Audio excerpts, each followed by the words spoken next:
স্বাগত ডেডলাইন ঢাকায়, আপনাদের সাথে আছি গোলাম কিবরিয়া। কতটা উচ্চতায় পৌঁছতে পেরেছে আমাদের উচ্চশিক্ষা? এই প্রশ্ন এখন শিক্ষার্থী, অভিভাবক, শিক্ষাবিদ সহ সংশ্লিষ্ট সকলের। শিক্ষাঙ্গনে অপরাজনীতি, শিক্ষা বাণিজ্য, অপর্যাপ্ত গবেষণা আর সংস্কৃতি দৈন্য যখন বর্তমান, তখন কিছু বেসরকারি বিশ্ববিদ্যালয়ের ক্যাম্পাসই চলছে অবৈধভাবে। অন্যদিকে বিশ্ববিদ্যালয়ে ভর্তি প্রক্রিয়ায় কোচিং বাণিজ্য, ভুলে ভরা প্রশ্নপত্র, প্রযুক্তি ব্যবহার করে ভর্তি পরীক্ষায় জালিয়াতি সহ নানা বিষয় নিয়ে উঠেছে প্রশ্ন। এভাবে ক্রমেই প্রশ্নবিদ্ধ হয়ে পড়ছে আমাদের উচ্চশিক্ষা ব্যবস্থা। এসব সংকট থেকে মুক্তির পথ কি? এ প্রশ্নের উত্তর খুঁজব আজকের ডেডলাইন ঢাকায়। আজ আমাদের সাথে স্টুডিওতে আছেন নর্থ সাউথ ইউনিভার্সিটির উপাচার্য অধ্যাপক ডক্টর আমিন সরকার, আছেন ঢাকা বিশ্ববিদ্যালয়ের প্রক্টর ডক্টর আমজাদ হোসেন এবং দৈনিক প্রথম আলোর বিশেষ প্রতিনিধি শরীফুজ্জামান পিন্টু। স্বাগত আপনাদের। এছাড়া ধানমন্ডি থেকে আমাদের সাথে সরাসরি যোগ দেবেন বিশ্ববিদ্যালয় মঞ্জুরি কমিশনের চেয়ারম্যান ডক্টর এ কে আজাদ চৌধুরী। আপনাকেও স্বাগত। যে বিষয়টি বলছিলাম, সম্প্রতি যেটি বহুল আলোচিত সংবাদ মাধ্যমে, সেটি হচ্ছে ঢাকা বিশ্ববিদ্যালয়ের ভর্তি পরীক্ষায় জালিয়াতি প্রযুক্তি ব্যবহার করে। পাবলিক ইউনিভার্সিটিগুলোর সঙ্গে প্রাইভেট ইউনিভার্সিটির একটা বড় পার্থক্য হচ্ছে এখানে পাবলিক ইউনিভার্সিটিগুলোতে ভর্তি পরীক্ষাটা অনেক প্রতিযোগিতামূলক হয়ে থাকে এবং আমরা সেজন্য ধরে নিই যে মেধাবীরা মোটামুটি সুযোগ পায় পড়ার। মেধাবী ছাত্ররাই এই ভর্তি প্রক্রিয়ার মাধ্যমে আসে, কিন্তু সেই ভর্তি প্রক্রিয়ায় যদি প্রশ্নবিদ্ধ হয়ে ওঠে তাহলে তো আমাদের আস্থার জায়গাটা আর থাকে না।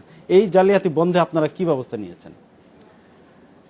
আমাদের এই ভর্তি প্রক্রিয়া যেটা বর্তমানে কার্যকর আছে, ঠিক এই ভর্তি প্রক্রিয়া কিন্তু আমাদের অনেক আগে থেকেই চলে আসছে এবং আমরা যেটা জেনেছি এবং গোটা দেশের মানুষ জানেন, জালিয়াতি আগে থেকেই চলে আসছে। না, আমাদের যে ভর্তি প্রক্রিয়া সেটার কথা বলছি আমি, যে প্রক্রিয়া আমরা ভর্তি নিচ্ছি, আমাদের যারা ইন্টারমিডিয়েট পাস করছে দেশের বিভিন্ন জায়গা থেকে, যে মেধাবী ছাত্ররা এখানে যোগ্যতার পরিচয় দিয়ে ঢাকা বিশ্ববিদ্যালয়ে এসে ভর্তি হচ্ছে, তাদের যে ভর্তি প্রক্রিয়া সেটার কথা আমি মিন করছি।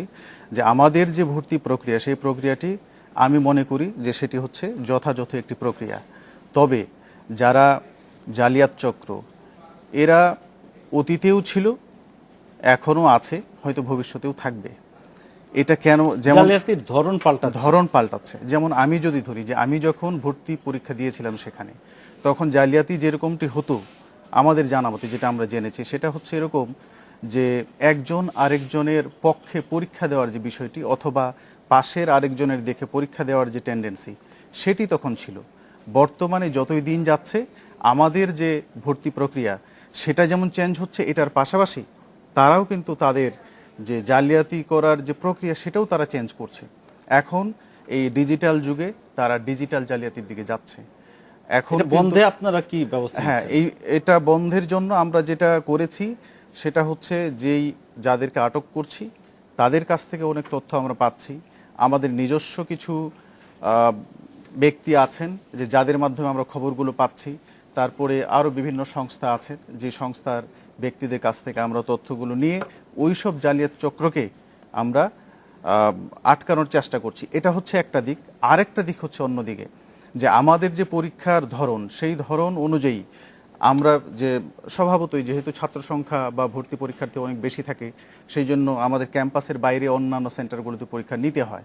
এখন অন্যান্য জায়গাগুলোতে যখন পরীক্ষা নিই, তখন আমরা তাদের সাথে, যারা ওখানে প্রত্যবেক্ষক থাকছেন, তাদের নিয়ে আমরা বৈঠক করে তাদেরকে বলা হয় যে পরীক্ষাটি কিভাবে নিতে হবে, আমাদের করণীয়টা কি, যে সেখানে মোবাইল ফোন অথবা যে কোনো ধরনের ইলেকট্রনিক্স ডিভাইস এগুলো নিয়ে যেন কেউ ঢুকতে না পারে সেটা নিশ্চিত করা। সেটি আমরা চেষ্টা করে থাকি এবং আমাদের বিশ্ববিদ্যালয় থেকে আরও বিশেষ পর্যবেক্ষক আমরা পাঠাই সেই সব সেন্টারগুলোতে। আপনি কি মনে করেন যে এই ব্যবস্থাগুলো যথাযথ, মানে যথেষ্ট এই জালিয়াতি বন্ধের জন্য? আমি মনে করি যে যারা জালিয়াত চক্র তারা কিন্তু প্রতিনিয়ত চেঞ্জ করছে। আমরা জানি যে আমরা যদি চ্যালেঞ্জের রেসপন্স থিওরি আর্নল্ড টয়েনবির সেটা যদি দেখে থাকি, যে প্রতিকূলতা আসছে সেটার মোকাবেলা করে মানুষ টিকে থাকছে। ঠিক যারা এই জালিয়াতি করছে তারা যখন দেখছে যে তাদের সামনে যে বাধাটা আসছে সেটাকে তারা অতিক্রম করার জন্য নতুন পন্থা অবলম্বন করছে। তো আমি মনে করি এটা যথেষ্ট নয়। তো আমি আমার দৃষ্টিকোণ থেকে যেটা আমি মনে করি যে ঢাকা বিশ্ববিদ্যালয় বাংলাদেশের সর্বোচ্চ বিদ্যাপীঠ এবং মেধাবী ছাত্ররা সেখানে ভর্তি হবে সেটা আমরা চাই। এবং আমরা যেই পদ্ধতিতে পরীক্ষা নিচ্ছি, এই পদ্ধতিতে পরীক্ষা দিয়ে এতদিন কোনো আমরা চ্যালেঞ্জের মুখে পড়িনি, তবে এখন একটা চ্যালেঞ্জের মধ্যে আমরা পড়েছি। সেজন্য আমাদের আবেদন অন্য জায়গায়। এটা শুধু ঢাকা বিশ্ববিদ্যালয়ের দায়িত্ব বলে আমি মনে করি না, এটা গোটা দেশের দায়িত্ব, রাষ্ট্রের দায়িত্ব, এবং যে মোবাইল কোম্পানিগুলো তাদেরও একটা দায়িত্ব আছে, কারণ দেশটি হচ্ছে কিন্তু আমাদের সবার।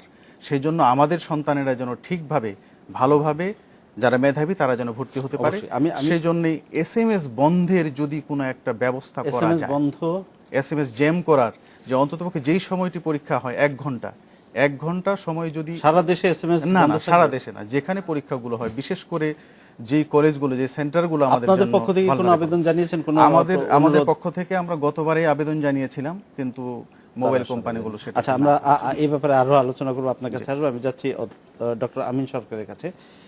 বেসরকারি বিশ্ববিদ্যালয়ে অনেকগুলোর বিরুদ্ধেই নানা রকম অভিযোগ আছে, এর মধ্যে সনদ বিক্রি, অবৈধ ক্যাম্পাস পরিচালনা, শুধুমাত্র বাণিজ্যিক বিষয়গুলো পড়ানো, এরকম নানা রকম অভিযোগ থাকে।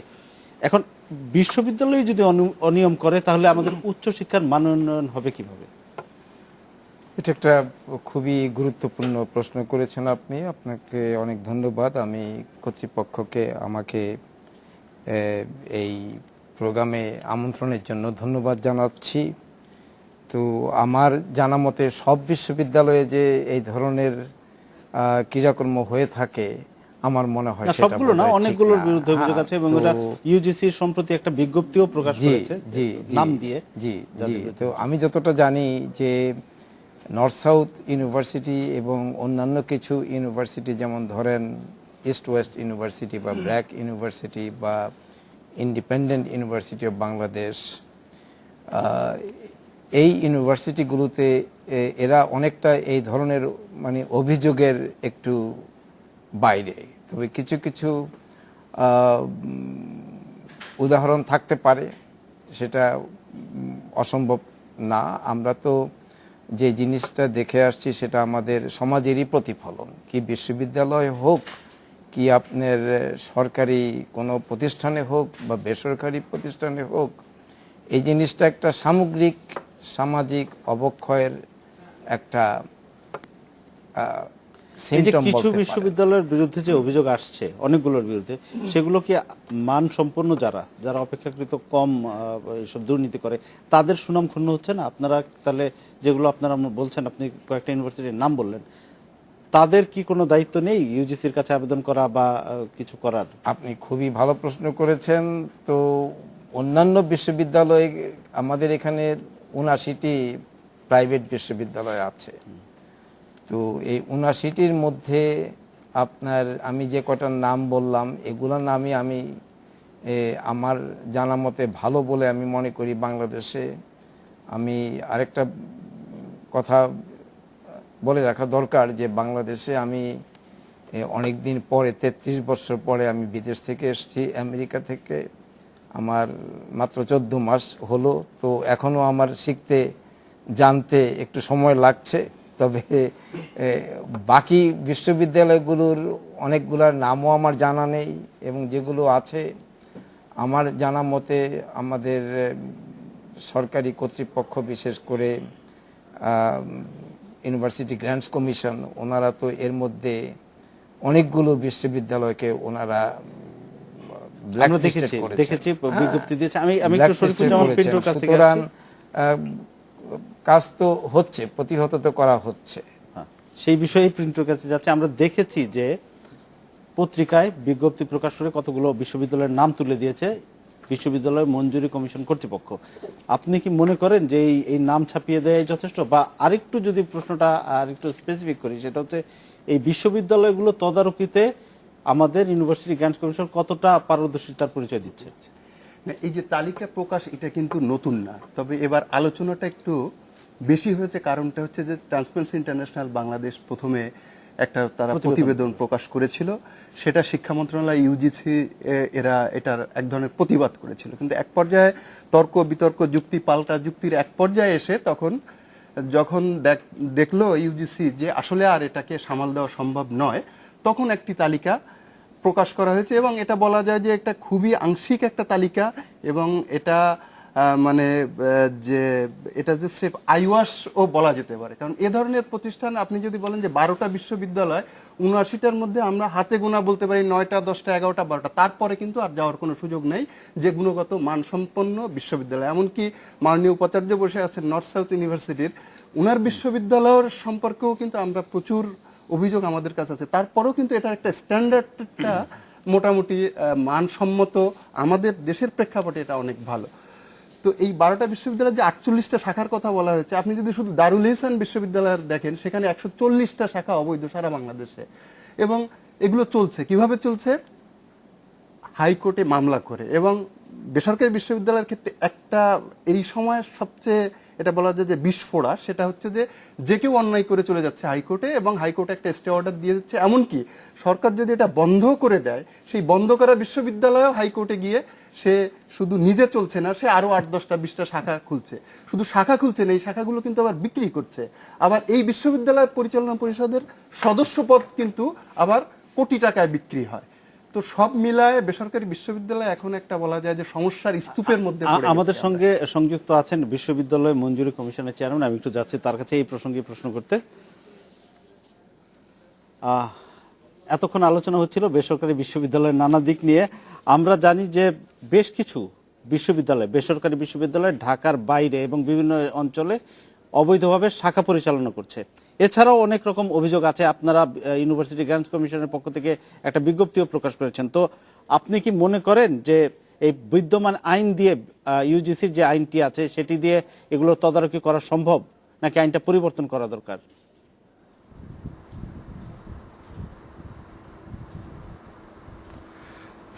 প্রথমে আমি বলতে চাই, উচ্চশিক্ষার বর্তমান অবস্থা যেভাবে আপনারা চিত্রিত করছেন তত খারাপ তো নয়, বরং আমরা গর্ব করতে পারি উচ্চশিক্ষার উন্নয়নের জন্য। যখন বাংলাদেশে এখন টার্সারি লেভেলের ছাত্র সংখ্যা আপনার 30 লক্ষ, আর 5 বছর আগেও ছিল সেটা 10 লক্ষ, এখন এক জাম্পে তো আর উঠে নাই, 5 বছর উঠেছে। এখন গুণের সঙ্গে কিছুটা হয়তো অবনতি হয়েছে, কিন্তু সেটার বিরুদ্ধে আমরা যথাযথ ব্যবস্থা গ্রহণ করেছি। আপনারা বলেছেন একটা লিস্ট দিলেই কি হয়ে যাবে, আমরা তো মনিটরিং করছি। আমাদের 6টি monitoring team including me and 5 members, এবং তাদের সঙ্গে অসংখ্য expert, BUET, Dhaka university, JNU, Jahangirnagar, এইসব বিশ্ববিদ্যালয়ের প্রকৌশল, প্রযুক্তি, ব্যবসায় প্রশাসন, ফার্মেসি, অর্থনীতি, ইংলিশ লিটারেচার এক্সপার্ট নিয়ে আমরা প্রত্যেকটা বিশ্ববিদ্যালয়কে ঘুরে ঘুরে রেটিং করছি, র্যাঙ্কিং করছি, মার্কিং করছি। সেই মার্কিংয়ের ফল অচিরেই প্রকাশ পাবে, তাহলে আপনারা দেখতে পাবেন স্তর বিন্যাস কি করে সাজানো হয়েছে। আমি এই কথা বলতে চাই যে এখন বর্তমানে শুধু নর্থ সাউথ ইস্ট ওয়েস্ট বা ব্র্যাক ইউনিভার্সিটি বা ইন্ডিপেন্ডেন্ট ইউনিভার্সিটি নয়, আপনারা ভুলে যাচ্ছেন AIUB is also doing very good, Daffodil is also doing very good, Southeast is doing good, what you call State University is doing good. There are several other universities যেগুলো ভালো করছে। খারাপ যেটা করছে 1টা 2টো 3টে 12টা ইউনিভার্সিটি খারাপ করছে, যাদের অসংখ্য শাখা আছে। এই শাখাগুলো যদি আমরা বন্ধ করতে পারি, তাহলে private university will take a lift up. এই 12টি ছাড়া কি বাকিগুলো সবগুলোই মানসম্পন্ন আপনারা মনে করেন, যে 12টি আপনারা তালিকা দিয়েছেন? সেই মানের বিন্যাসটা আমরা করেছি, আমরা এখনো পাবলিক করিনি, কারণ আমরা গ্র্যাডুয়েশন করতেছি, স্কোর করছি। শিক্ষক ছাত্র অনুপাত, শিক্ষকের যোগ্যতা, ছাত্রের মেধা, ছাত্রের সন্তুষ্টি, ছাত্রের গ্রেডিং, এবং ছাত্রের এমনকি চাকরি প্রাপ্তি পর্যন্ত এবং এক্সেলেন্স পর্যন্ত, lab condition, communication skill, international connection, সব পাবলিকেশন, সবকিছু ব্যাপারে আমরা মনিটরিং করছি। আপনাকে আরও একটু বলে দেখতে চাই যে ঢাকা বিশ্ববিদ্যালয়ে 12 জন ছাত্র ধরা পড়েছে প্রযুক্তির জন্যে। এটাকে